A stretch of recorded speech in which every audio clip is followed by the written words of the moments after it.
Hello, my name is Lance and I'm with Street Bishops Ministries, and this is another video in the series on starting your ministry. Now, we've done individual one-off videos where we kind of packed everything into one, but this is a series. It's going through piece by piece on how to think about and develop and run and do an analysis of your ministry. But the purpose of this particular video is to talk about the name of your ministry.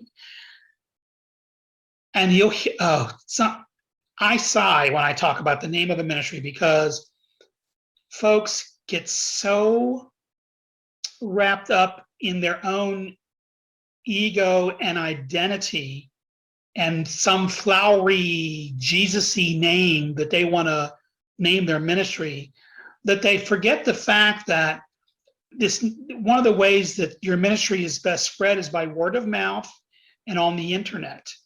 And on the internet, it is very important that your ministry name make sense and speaks to the way in which you're going to serve your community, right? So that it can get into the search engines and the keywords, and it makes sense to people when you say it. It doesn't sound like you've gone off the Jesus edge and that you can't think about anything other than this really weird name that's named after your favorite grandmother or some Bible character or something like that.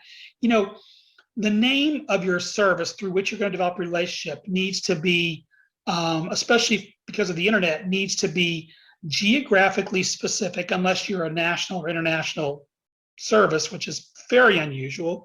Usually your ministry is a local ministry. It may grow, but usually it's local. But let me give you an example of some good ministry names and why they're good, and some really bad ministry names and why I just don't advise it, okay?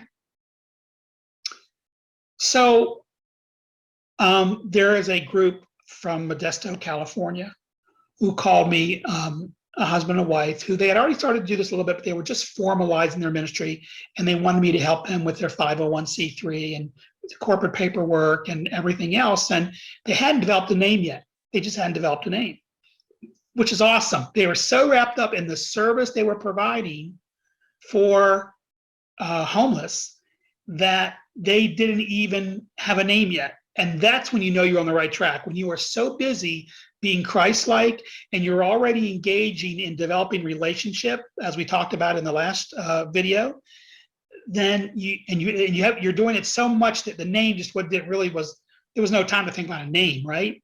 That's beautiful, because you're in the opposite position of those people who are all about the name of the ministry, the name, but they have no vehicle, no way to apply their ministry in a very real way, because they're hung up on the name. And so I asked them, I said, what area do they serve? They say, and I said, where are you? They said, we're in Modesto. I said, is that the area you serve? They said, yes, Modesto. And I said, what do you really want to do? They said, we really want to be a food bank. You know, we want to serve food and be a food bank. And so I'm trying to do this by memory. So if you're the group and I'm giving the information wrong, it doesn't matter, because it's the example that's most important. But I believe you guys wanted to be a food bank. And so they just named it something like Modesto Food Bank, or, you know, Modesto Home Services. Or I forget exactly what it was. But the point is that it was to the point, and it was unmistakable about what the mission, what the ministry of the group was doing.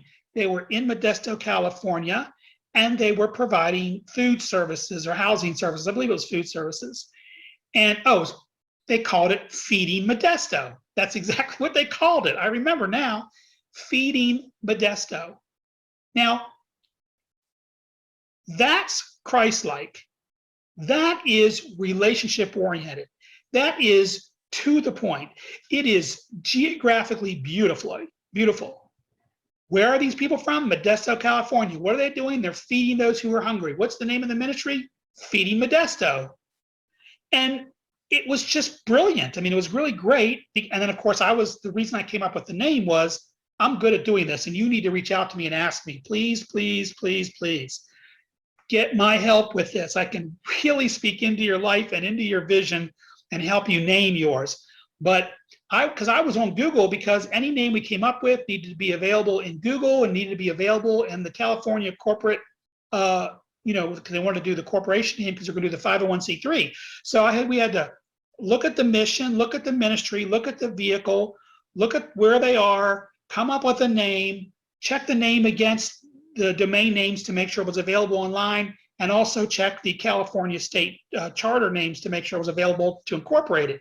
And we did all that, and we got them all wrapped up. We had the corporation stuff and everything done in a couple of days. In a couple of weeks, we had their 501c3, and they were off to the races. Now, they were already off to the races. What we did was we formalized it because they were growing, and the amount of food and money that was coming in was getting to a level where people wanted tax receipts. They wanted a lot of things, and we wanted to get that going. So they invested the $500 in fees for corporate domain name.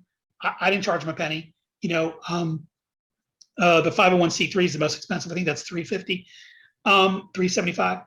So they invested all those fees, but the name came out of who they are, where they are, and what they do, feeding Modesto, because that's what they were doing. And so that's a great name.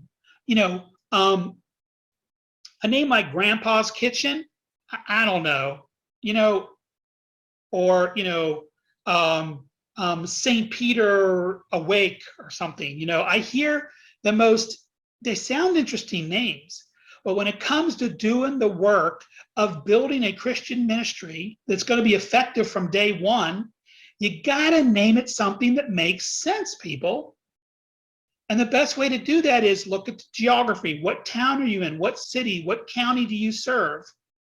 So that's what you want to think about when you're you know, coming up with your name. Be practical, be smart, be geographic, be exact.